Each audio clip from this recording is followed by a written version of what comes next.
Tracking, alerting, protecting. This is WKYT News at 6. An elderly Rowan County man found beaten to death in his driveway has police searching for a killer. We are learning new information tonight about the condition of a Danville restaurant worker who was shot last month. And I have no doubt in my mind that Sean will one day be back at Rosenwald Dunbar. Family, friends, and co-workers of a Jessamine County teacher are running to raise money for her recovery. WKYT News at 6 starts now. We are tracking a breaking news alert out of Boyle County tonight. Good evening to you. Kentucky State Police have charged a man with murder for the death of a one-year-old child in his care. Police were called to a home on Bells Lane in Junction City this morning. The little boy was taken to the hospital where he later died. Police say a preliminary investigation reveals the child died from severe trauma. Police have arrested 25-year-old Joseph Adams in the case and charged him with murder. We'll continue to follow this investigation and bring you updates as we get them. It was a tragic ending for a Rowan County man. Kentucky State Police want to know who killed 82-year-old Lloyd Souders. A friend found him in his driveway yesterday. The Rowan County coroner has confirmed Souders died from multiple sharp and blunt force trauma. But as WKYT's Victor Puente tells us, friends don't understand why anyone would want to harm this sweet man. He is our top story at 6. The tape around the empty home of Lloyd Souders is a reminder to neighbors of the crime that happened there yesterday. You never hear anything bad happening out this way. Everything's quiet, everybody gets along as well. And then you have this happen and it just shakes the whole community up. State police say Souders' body was discovered yesterday afternoon by a friend who'd gone to check on him.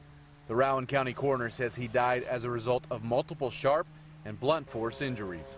Souders would stop at a gas station just down the road multiple times a day. The people who worked there said he was like family. He'd come in here 3 or 4 times a day and bother us just because he could. He'd come in and get something to eat, get a cup of coffee, and he was just a really nice guy.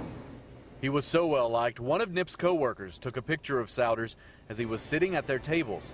That fondness made it even harder to hear about what had happened to him. I was devastated. A man that would give you his shirt right off of his back.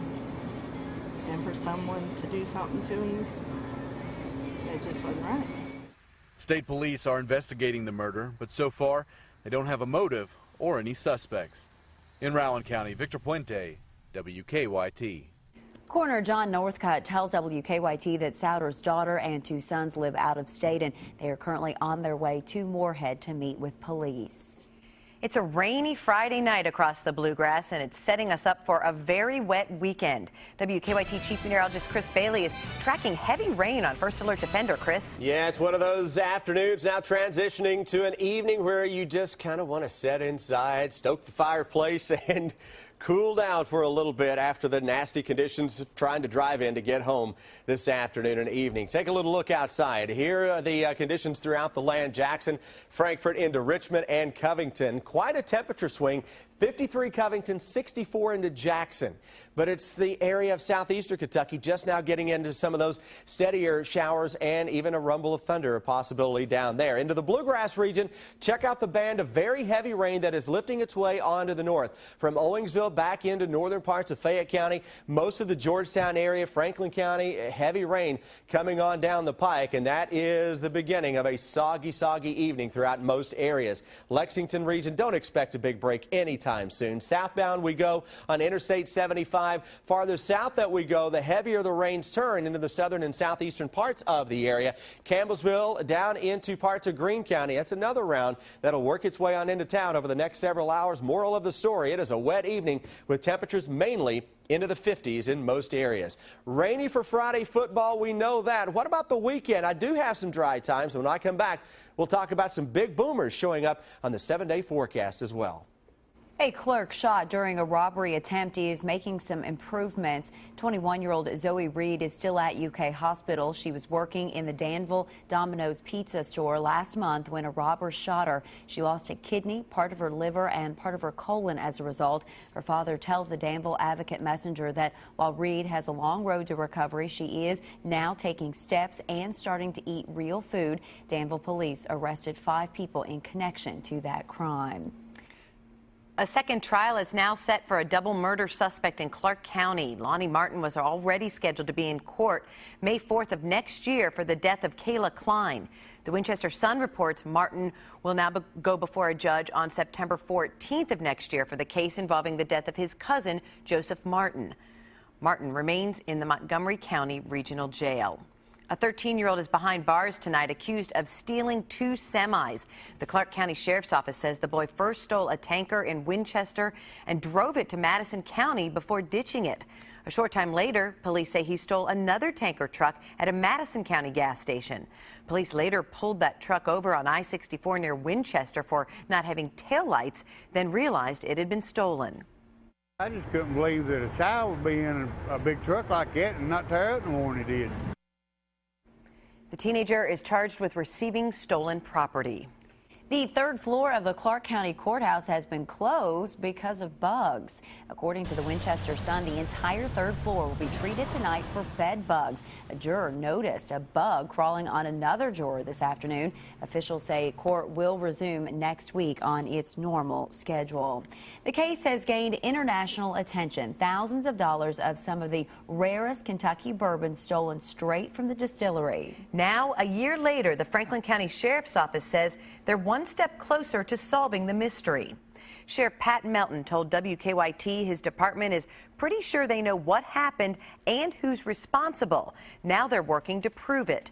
Investigators say last October, $26,000 worth of Pappy Van Winkle was stolen from the distillery. Friends, family, and co-workers of a Jessamine County teacher are braving the rain for a 200-mile relay race. But for these runners, the race isn't about winning. It's about helping a fellow educator. Sean Carlstedt lost her feet and hands because of an infection. As WKYT's Jerica Insco tells us, people are raising money to help with her new lifestyle. It's a story that's new at 6. It's a 200-mile relay race across the Bluegrass State. But for the edu-chasers of Jessamine County, the race is about much more than running. Run is for Sean Carlstedt, who is a teacher at Rosenwald Dunbar Elementary. But Sean Carlstedt hasn't been teaching since she got sick. Stricken with a septic infection and lost all 4 of her appendages. Now without feet and hands, Carlstedt's life has drastically changed. She was in a coma for 8 days and spent several weeks in the hospital and then a rehab center. Back at home, it became obvious she needed some renovations to accommodate her new life. That's why they're raising money for her. To help fund some of the medical expenses that insurance doesn't pay for the Carlstedts. Despite all she's been through, Carlstedt is adamant about getting back in the classroom. And I have no doubt in my mind that Sean will one day be back at Rosenwald Dunbar. And Carlstedt isn't just any teacher. She was Teacher of the Year at that elementary school and the district's top elementary school teacher in 2012. Last year, she was a finalist for the statewide Teacher of the Year award. She is first and foremost a school teacher. And that means helping our students understand that sometimes in life things are not the way that you'd want them to be, but that we must overcome them, and there are lessons to be learned in all aspects of our life. She's a teacher Jessamine County schools hope they will learn much more from in the future. Jerica Insco, WKYT. Well, those are some true friends there. Nearly $10,000 has already been raised for Carlstedt. For information on how you can donate, just go to WKYT.com.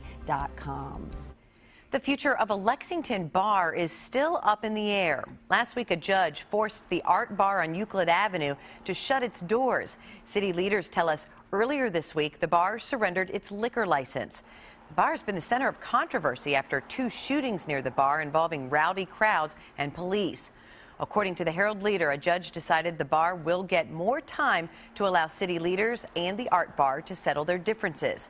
A court date has not yet been set for the next hearing. We have certainly had our fair share of rain this week, and of course more is on the way for this weekend. City cleanup crews are gearing up to prevent flooding by clearing out debris from storm drains. WKYT's Mike Linden went out with a crew this morning and has more on the steps they take to prevent flooding. After a heavy rain in Lexington, city crews are at work preventing what could lead to flooded streets and damage to homes. The intersection of Cabot and Parkside Drive in Lexington is a notorious spot for flooding, and it doesn't take much. Well, actually, I've seen it probably up to where that silver car just went by, the water. So, I mean, where we're standing, we're chest high in it right now at least. It gets pretty deep, really. There are 58 locations throughout Fayette County that are deemed critical culverts, areas that require frequent maintenance to prevent flooding. The whole idea is to unplug the outlet. It's like your bathroom drain. You have to remove whatever accumulates on it in order to get it to drain out, and that's what we're doing here. Flooding became such a major issue for homeowners in this particular area of Lexington that this field where I'm standing was once filled with homes until the city had to purchase them using federal grant money. Crew members say it's always a surprise what debris they find on a daily basis. And mattresses, privacy fence, firewood, lots of toys, leaves, just regular debris. City crews inspect the critical culverts once a month, or at least 3 business days after a heavy rain. In Lexington, Mike Linden, WKYT. Crews are warning people not to attempt to drive through flooded streets. According to the National Weather Service, the average car can be swept away in only 12 inches of water. As the election gets closer, candidate for Senate Allison Lundergan Grimes enlists the help of a former First Lady, and Senator Mitch McConnell makes an appearance in Lexington. That's coming up on WKYT News at 6. After dodging whether she voted for President Obama, Senate candidate Allison Lundergan Grimes enlisted the help of Hillary Rodham Clinton. The former Secretary of State will campaign for Grimes next Wednesday in Louisville. During a taped meeting with the Louisville Courier-Journal's editorial board, Grimes would not reveal whether she voted for President Obama in 2008 and 2012. Did you vote for President Obama, 2008, 2012? You know, this election it isn't about the president. It's about making sure we put Kentuckians back to work. Did you vote for him? I was actually in 08 a delegate for Hillary Clinton, and I think that Kentuckians know I'm a Clinton Democrat through and through. I respect the sanctity of the ballot box. After not answering again, Grimes went on to accuse Senator Mitch McConnell of putting government up for sale by opposing campaign finance reform. The week started with the latest WKYT Herald Leader Bluegrass poll showing him behind in the race. Senator Mitch McConnell ended the week speaking to Commerce Lexington members after being introduced this afternoon by Colbert and Joe Kraft. McConnell didn't have a problem talking about the president. The bureaucracy, the executive branch, the people who work for the president have engaged in massive overregulation all over the country in every sector of our society. Next up for McConnell and Grimes, they will debate live on KET Monday night.